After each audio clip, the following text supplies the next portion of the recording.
बिस्मिल्लाहिर्रहमानिर्रहीम बिस्मिल्लाहिर्रहमानिर्रहीम।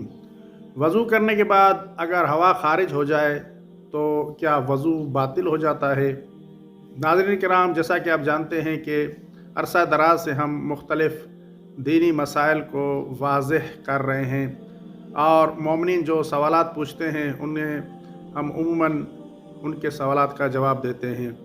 एक मोमिन ने सवाल किया है कि क्या वज़ू करने के बाद हवा के ख़ारिज हो जाने से वज़ू बातिल हो जाता है? जी हाँ, अगर कोई शख्स वज़ू कर ले और वज़ू करने के बाद उसकी हवा ख़ारिज हो जाए, रीह ख़ारिज हो जाए, तो उससे वज़ू बातिल हो जाता है, क्योंकि हवा का ख़ारिज हो जाना मुब्तलात वज़ू में से है, इसलिए वज़ू को बातिल कर लेता है।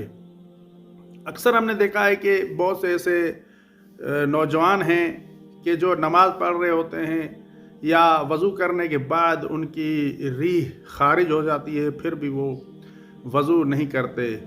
उन्हें मालूम होना चाहिए कि हवा के ख़ारिज होने से इंसान का वज़ू बातिल हो जाता है और इंसान की नमाज नहीं होती।